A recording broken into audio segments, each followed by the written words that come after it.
Hello students, welcome. कैसे हैं आप सभी लोग? तो आज हम पढ़ेंगे हमारे चैप्टर का सेकंड पार्ट और यहाँ पर सबसे पहले टॉपिक हम लेते हैं, दैट इज ग्लाइकोलाइसिस। ग्लाइकोलाइसिस का मतलब है ग्लूकोज का लाइसिस करना, ग्लूकोज का ब्रेक डाउन करना। तो ये जो प्रोसेस है हमें देखने मिलेगी सेल के साइटोप्लाज्म के अंदर। और यहाँ पर ग्लाइकोलाइसिस के आखिरी में देखें, रिजल्ट में देखें तो दो मॉलिक्यूल्स नजर आते हैं पायरुवेट के, और यू कैन से पायरुविक एसिड। दो मॉलिक्यूल एटीपी पे देखने मिलेंगे, दो मॉलिक्यूल NADH2 के, और यहाँ पर दो मॉलिक्यूल नजर आएंगे वाटर के। सो यहाँ पर अगर ग्लाइकोलाइसिस की प्रोसेस की बात करें तो इसे डिस्कवर किया था 3 साइंटिस्ट ने, दैट इज एम्डन, मेयरहॉफ एंड पार्नस। तो ये जो एक्सपेरिमेंट है, प्रैक्टिकल है, परफॉर्म किया था मसल सेल में, और इसीलिए हम इसको बुलाते हैं EMP पाथवे भी। तो अगर देखा जाए इस पूरे ग्लाइकोलाइसिस की प्रोसेस के बारे में, ये एक तरीके का एरोबिक प्रोसेस है, एरोबिक रिएक्शन है, जहां पर ये तभी काम करेगा जब ऑक्सीजन प्रेजेंट होगा। तो यहाँ पर होता क्या है, जो ग्लूकोज है उसका ब्रेक डाउन कर दिया जाता है और फिर लास्ट में नजर आता है कि पायरुविक एसिड फॉर्म हो रहा है, you can see pyruvate it is form. तो you can see there are two molecules of pyruvate form. तो होता क्या है, पहले ग्लूकोज एक फॉर्म में दूसरे फॉर्म में चेंज होगा, फिर तीसरे फॉर्म में, फिर चौथे फॉर्म में, और ये जो फोर्थ मॉलिक्यूल है ब्रेक डाउन कर दिया जाएगा दो मॉलिक्यूल में। और जैसे कि हम देख सकते हैं that is dihydroxy Aston phosphate, और दूसरा है ग्लिसरॉल्डिहाइड 3 फॉस्फेट। आगे की प्रोसेस को ये और ज्यादा फॉलो करेगा तो पायरुवेट बनेगा। अगर दूसरे की बात करें डाइहाइड्रोक्सी एसीटोन फॉस्फेट, ये ज्यादा देर तक स्टेबल नहीं रहता क्योंकि ये अनस्टेबल है, इसलिए ये कन्वर्ट हो जाता है ग्लिसरॉल्डिहाइड 3 फॉस्फेट में। Here you can see it has been converted into glyceraldehyde 3 phosphate. और जैसा इसने फॉलो किया था वैसे ये भी फॉलो करेगा उसी रिएक्शन को, और ये भी प्रोड्यूस करेगा पायरुविक एसिड को, और you can see the pyruvate. तो होता क्या है, जब रिएक्शन स्टार्ट हो जाता है तो कुछ खर्चा हो जाता है। सो यहाँ पर टोटल 2 ATP का यूज अप कर लिया जाता है, लेकिन बाद में you can see there are two molecules of ATP, they are formed, मतलब एनर्जी रिलीज हो रही है, और यहाँ पर भी दो ATP फॉर्म हो रहे हैं। सो इसका मतलब अगर खर्चे को ऐड कर दें और जो भी फायदा हुआ है उसको मिलाकर अगर देखें, मतलब कि यहाँ पर 4 ATP फॉर्म हुए हैं और यहाँ पर यूज हो गए 2 ATP, तो हम बोल सकते हैं कि जो फायदा हुआ है वो है 2 ATPs, they have been formed in the process of the glycolysis. और ये जो रिएक्शन है ये एरोबिक रिएक्शन है। आगे हम देखते हैं जो भी पायरुविक एसिड है, और you can see the pyruvate, दो मॉलिक्यूल्स प्रोड्यूस हुए थे पायरुविक एसिड के और यू कैन से पायरुवेट के। तो आगे जाके हम पहले एक पायरुविक एसिड की बात कर लेते हैं। एक पायरुविक एसिड कन्वर्ट हो जाता है इनटू एसिटिल कोएंजाइम ए में, और उसके साथ NADH2, और उसके साथ दो यहाँ पर एक कार्बन डाइऑक्साइड प्रोड्यूस होगा। और अगर मैं बात करूँ दो पायरुविक एसिड की, तो वो प्रोड्यूस करेगा दो एसिटिल कोएंजाइम ए, दो NADH2 और दो कार्बन डाइऑक्साइड का प्रोडक्शन होगा।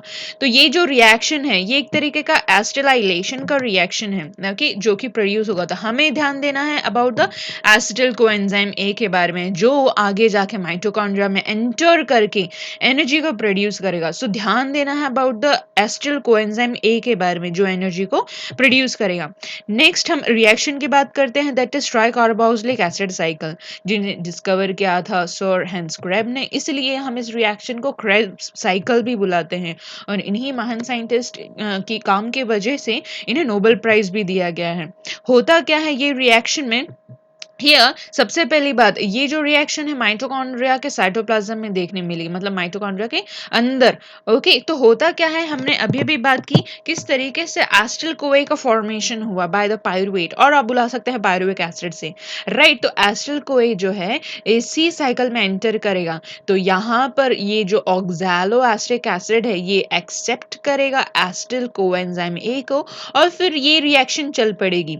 और फिर यहाँ पर जैसे ये रिएक्शन चल पड़ेगी, देखने मिलेगा कि कुछ मॉलिक्यूल्स जो फॉर्म हो रहे हैं, जैसे वाटर है, यहाँ पर NADH2 होना चाहिए। ओके, NADH2 है, कार्बन डाइऑक्साइड है, अगेन NADH2 जो है वो फॉर्म हो रहा है, और इवन FADH2 का जो है फॉर्मेशन हो रहा है।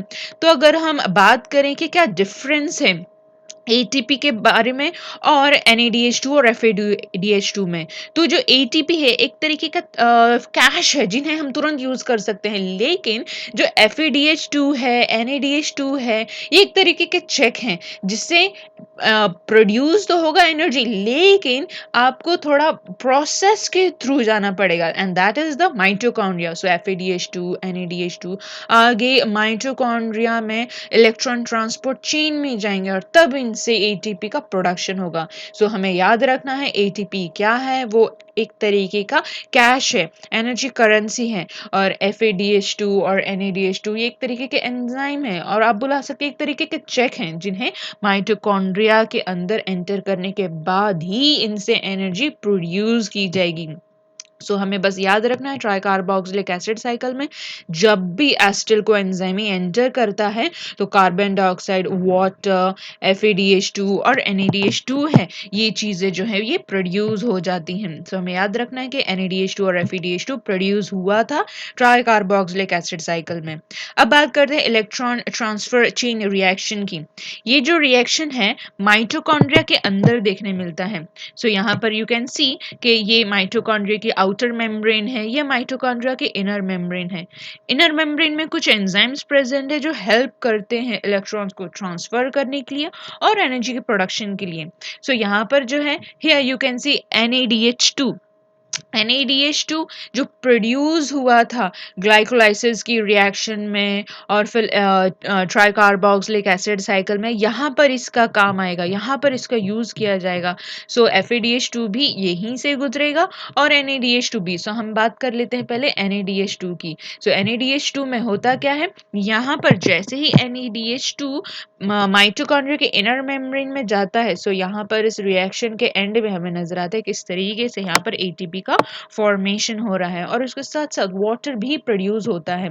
तो यहाँ पर हमें ध्यान रखना है कि इलेक्ट्रॉन ट्रांसपोर्ट चेन में जो भी रिएक्शन है माइटोकॉन्ड्रिया के इनर मेम्ब्रेन में हो रहा है और यहाँ पर NADH2 है, FADH2 जैसी चीज़ें पार्टिसिपेट करती हैं और ATP और वाटर का प्रोडक्शन करती हैं। सो अगर हम ध्यान से देखें NADH2 जो है प्रोड्यूस करता है 3 ATP और FADH2 जो है वो प्रोड्यूस करता है 2 ATP का मॉलिक्यूल। सो इस तरीके से पूरे कंप्लीटली मतलब ग्लूकोज को कंप्लीटली ऑक्सीडाइज कर लिया जाता है in the presence of oxygen, इसलिए हम इसको एरोबिक रेस्पिरेशन बुलाते हैं।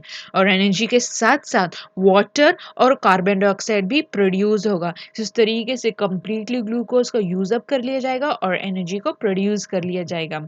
कभी कभी क्या होता है जब काफ़ी लंबे समय तक हम खाना नहीं खाते या फिर हमने उपवास रखा है, तो हमारे बॉडी में, हमारे ब्लड में इनसफिशिएंट ग्लूकोज हो जाता है, there is less amount of glucose in a blood.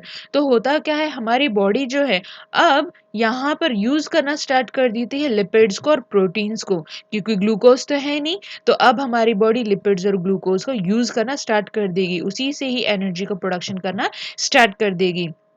तो जो भी लिपिड है पहले उसको ब्रेक डाउन कर लिया जाता है फैटी एसिड्स में और अब फैटी एसिड कन्वर्ट हो जाएंगे एसिटिल कोएंजाइम में, और जैसे कि हमने बात की थी एसिटिल कोएंजाइम में माइटोकॉन्ड्रिया में एंटर होगा, फिर ट्राई कार्बोक्सिलिक एसिड साइकिल में जाएगा, फिर इलेक्ट्रॉन ट्रांसपोर्ट चेन में जाएगा, फिर इस तरीके से जो है एनर्जी का प्रोडक्शन होगा। और सेम विद द प्रोटीन, पहले प्रोटीन को ब्रेक डाउन कर लिया जाएगा अमाइनो एसिड्स में और फिर वो कन्वर्ट हो जाएगा एसिटिल कोएंजाइम में, और फिर एसिटिल कोएंजाइम का पता ही है वो जाएगा यहाँ पर ट्राई कार्बोक्सिलिक एसिड साइकिल में, फिर इलेक्ट्रॉन चेन ट्रांसफर से, जिसकी वजह से एनर्जी जो है वो प्रोड्यूस हो पाएगी। तो जो भी एनर्जी का प्रोडक्शन है वो फूड स्टफ से ही आ रहा है बाय कार्बोहाइड्रेट, प्रोटीन्स और फैट, लेकिन इसका एरोबिक रेस्पिरेशन होना ज़रूरी है। So here you can C in this diagram कि यहाँ पर जो है हमने पहले ही देखा जो कार्बोहाइड्रेट है कन्वर्ट हो जाता है ग्लूकोज में और फिर ग्लाइकोलाइसिस से पायरुवेट में फॉर्म करेगा, फिर एसिटिल कोए एंजाइम का फॉर्मेशन होगा, फिर ट्राई कार्बोक्सिलिक एसिड साइकिल में जाएगा जिससे एनर्जी प्रोड्यूस होती है, ग्लाइकोलाइसिस में भी एनर्जी प्रोड्यूस हुई थी, और ये है that is electron chain transfer जिसको हम बोलते हैं ऑक्सीडेटिव फॉस्फोराइलेशन भी। तो इन्हीं तीनों रिएक्शंस की वजह से एनर्जी प्रोड्यूस हो सकती है।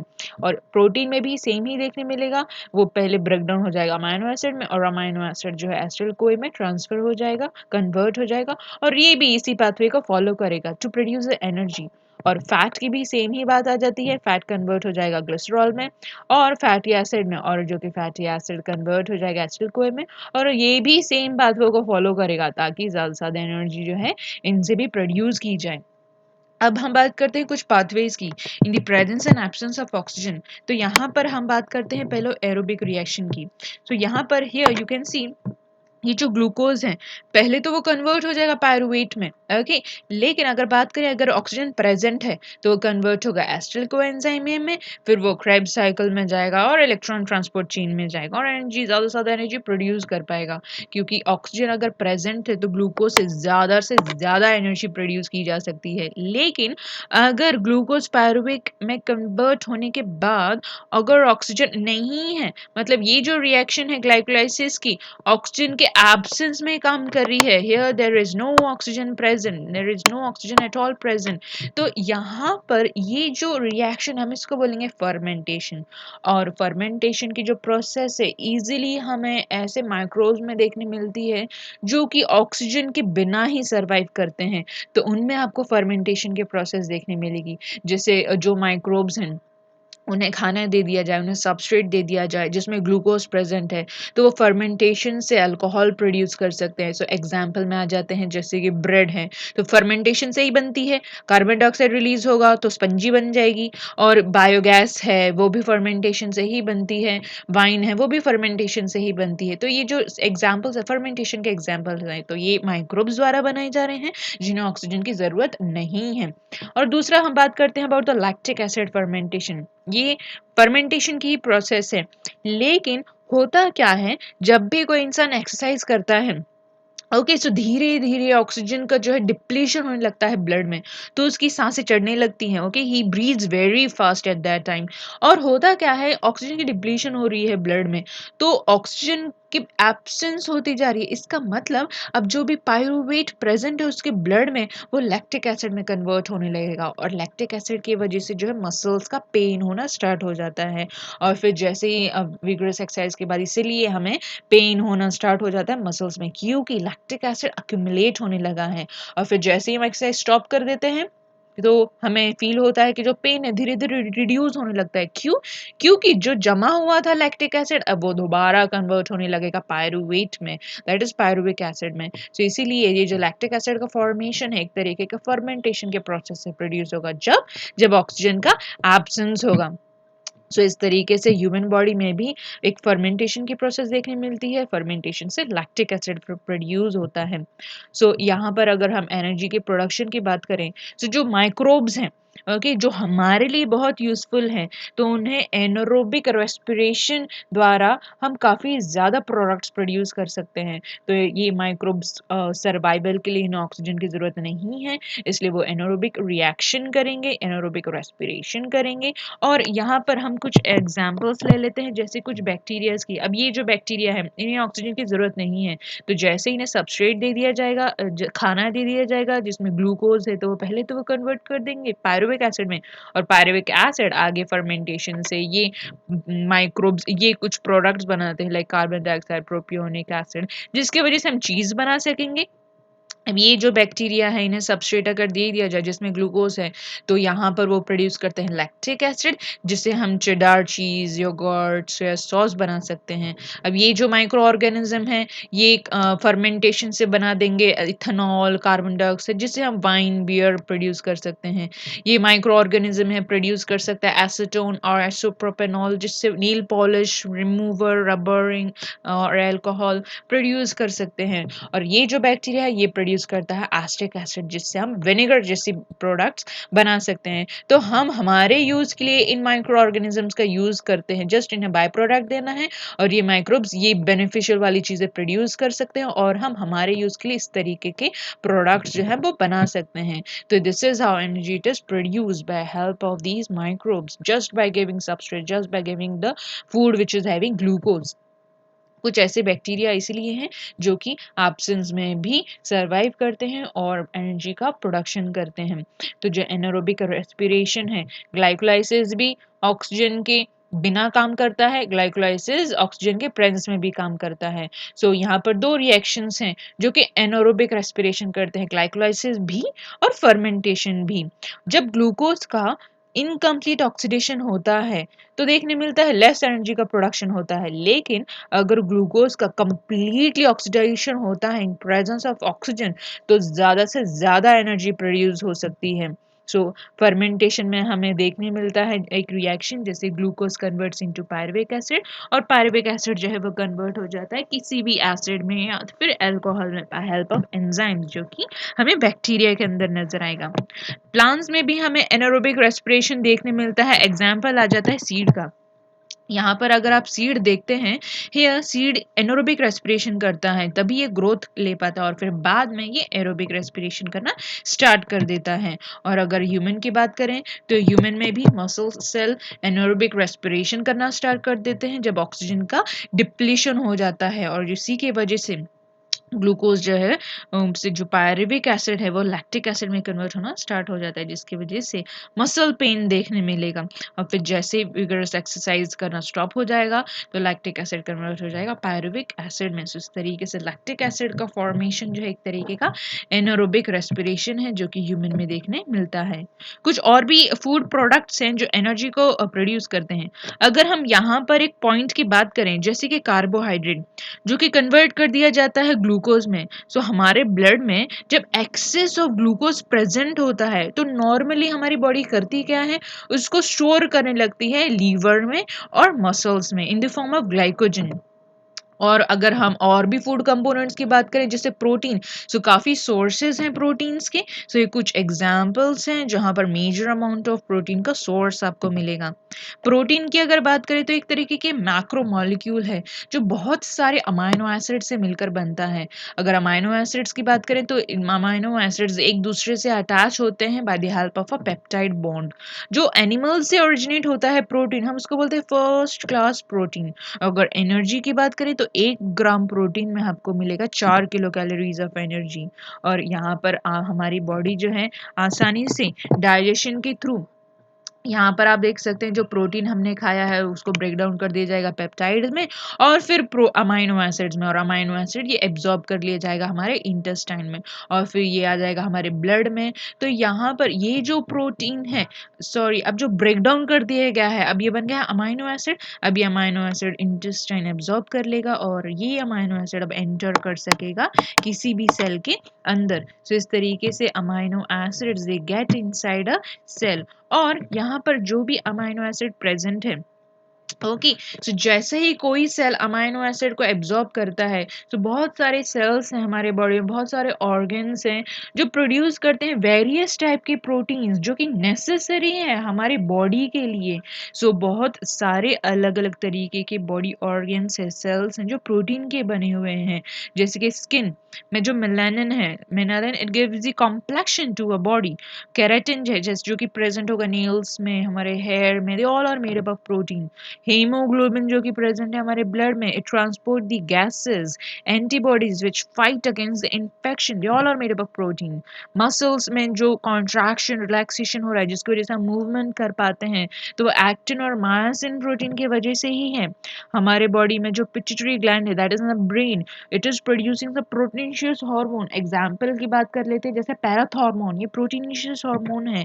पेनक्रियास जो हार्मोन सिक्रीट करता है इंसुलिन, जो कि हमारे बॉडी में ग्लूकोज का लेवल रिड्यूस करता है। जो ट्रिप्सिन है डाइजेशन में हेल्प करता है, ये सारे प्रोटीन के बने हैं। सेल में जो प्लाज्मा मेम्ब्रेन है, you can say cell membrane, it is also made up of protein.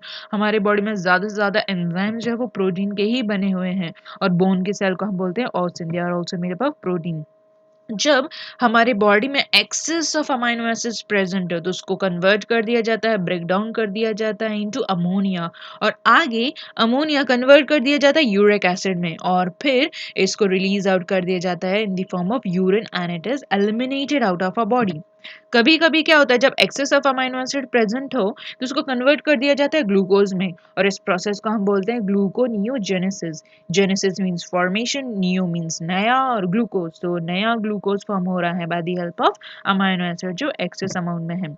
इस तरीके से प्रोटीन का बहुत इंपॉर्टेंट रोल है। अगर अबंडेंट अमाउंट की बात करें तो सबसे ज्यादा प्रोटीन जो है it is called as RuBisCO, जो कि मिलेगा प्लांट के क्लोरोप्लास्ट में। सो ये सबसे ज्यादा अबंडेंट प्रोटीन है जो नेचर में मिलेगा।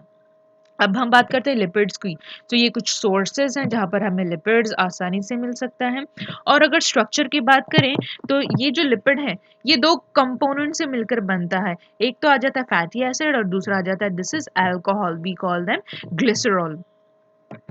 जो फैट्स हैं कन्वर्ट कर दिया जाता है फैटी एसिड्स और ग्लिसरॉल में, और अब फैटी एसिड जो है एब्जॉर्ब कर लिया जाता है हमारे ब्लड में इंटेस्टाइन के थ्रू।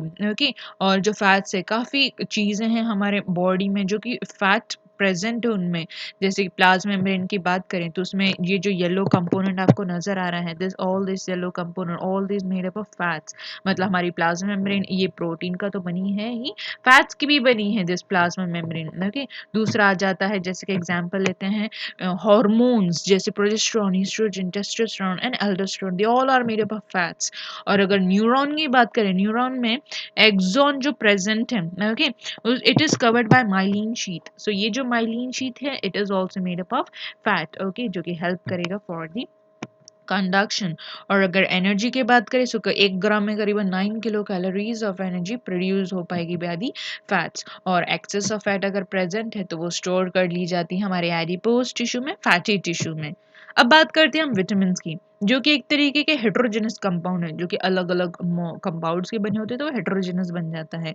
तो टोटल 6 विटामिन प्रेजेंट है। इसमें से फैट सॉल्युबल 4 हैं, वाटर सॉल्युबल 2 हैं। सो होता क्या है, अगर फैट सॉल्युबल विटामिन की बात करें, अगर हम कम खाते हैं तो डेफिशिएंसी हो जाएगी, लेकिन अगर ज़्यादा खाएंगे तो टॉक्सिसिटी हो जाएगी। तो इसीलिए moderate amount of fat soluble vitamin खाना इंपॉर्टेंट है। दूसरी बात करते हैं वाटर सॉल्युबल विटामिन की।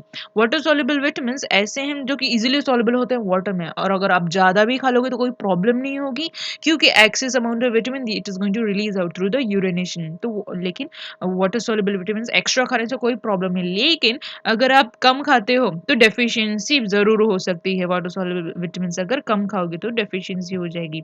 और कुछ और विटामिन है लाइक विटामिन B2 जिसका नाम है राइबोफ्लेविन, जो कि इंपॉर्टेंट है, which is helping in making the enzyme like the here FADH2 that is flavin adenine dinucleotide. दूसरी बात करते हैं विटामिन B5 की, जिसको कहते हैं निकोटिनामाइड, जो कि हेल्प करेगा for help making the enzyme that is NADH2 nicotinamide adenine dinucleotide. अब बात करते हैं इंपॉर्टेंस ऑफ वाटर की। हमारी बॉडी में जो पूरा बॉडी वेट है, ओके, पूरी बॉडी जो है उसमें 65 to 70% तो वाटर ही प्रेजेंट है। और अगर सेल की बात करें तो 70% वाटर प्रेजेंट है। और ब्लड प्लाज्मा की बात करें तो ज़्यादा से ज़्यादा 90% जो है वाटर ही प्रेजेंट है ब्लड में। मतलब कि water it is playing very much major role in a body functions. और अगर पानी की कमी हो जाए तो काफ़ी ज़्यादा फंक्शंस हैं जो कि डिस्टर्ब होने लगेंगे। इसलिए ये बहुत ही इंपॉर्टेंट न्यूट्रिएंट है। दूसरी बात करते हैं फाइबर्स की, जो कि हमें लीफी वेजिटेबल से मिलेगा, प्लांट से मिलेगा, लीफी वेजिटेबल से, फ्रूट से मिलेगा। ओके, ये भी बहुत ही इंपॉर्टेंट न्यूट्रिएंट है, क्योंकि ये हेल्प करता है हमारे फूड के डाइजेशन के लिए और also for the process of egestion. Okay, constipation नहीं होता, इसलिए ये फाइबर्स खाना इंपॉर्टेंट है, जो कि मिलेंगे वेजिटेबल से, लीफी वेजिटेबल्स, फ्रूट से, इवन सीरियल जिसके ओट्स आ गया। ओके, सो यहाँ पर इसीलिए इंपॉर्टेंट है ये डाइट में। अब हम नेक्स्ट वीडियो में देखेंगे about the cell division. So here the video ends. Thank you.